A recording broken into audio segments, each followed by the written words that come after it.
Ignorance of the Scripture is ignorance of Jesus.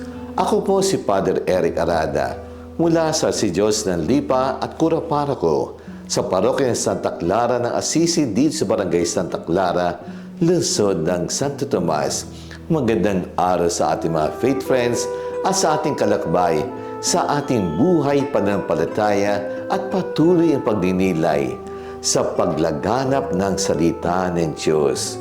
Ngayong linggo ay tinatawag natin National Bible Sunday na tinalaga ng Papa Francisco sa kanyang apostolic letter, Aperut Ilis, na nais bigyan pansin ang debosyon sa ating pagdiriwang, pag-aaral at pagkalat ng salita ng Diyos.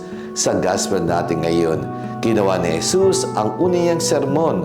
Pumunta siya sa Nazareth na kung saan siya ay lumaki at nakibahagi ng panalangin sa sinagoga. Binasa niya ang aklat ni Propeta Isaías tungkol sa Mesiyas na may mensahe ng konsolasyon at pagpapalaya sa mga mahihirap at inapi.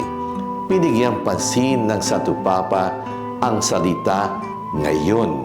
Ngayon ang kasalutan ay natupad.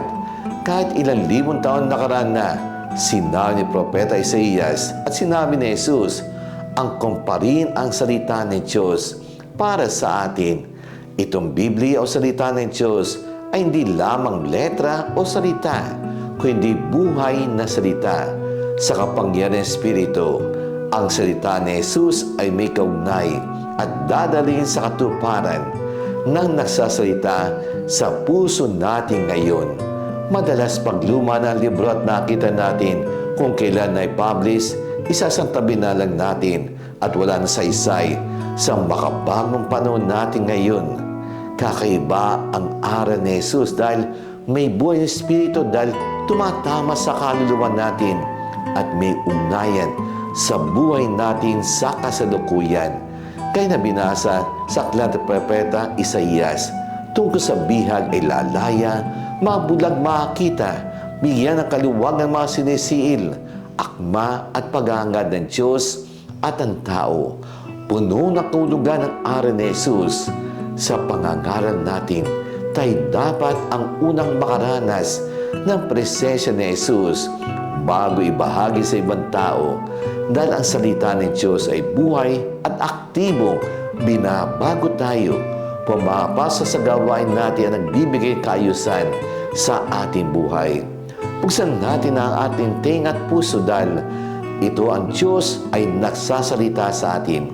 Ngayon mula sa Biblia, madalas nakikinig tayo ng sermon, namimili lamang tayong gusto natin mapakinggan o mawiwili lamang.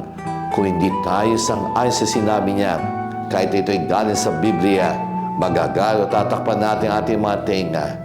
Dapat kilala natin si Jesus sa Biblia at hindi sa gusto natin. Paano natin makilala si Jesus kung wala at hindi tayo nagbabasa ng Biblia? Makikinig at magbasa sa mga sinasabi ng social media na madalas ay fake news. Tandaan natin ang sinabi ni San Jeronimo, ignorance of the Scripture is ignorance of Jesus. Sasabihin natin, mahal natin si Jesus kung hindi natin siyang kilala na mula sa Biblia. Ngayon madami na video, movie at libro tungkol kay Jesus na akala natin ay si Jesus na yun. The best info natin ay tungkol kay Jesus na mula sa Biblia.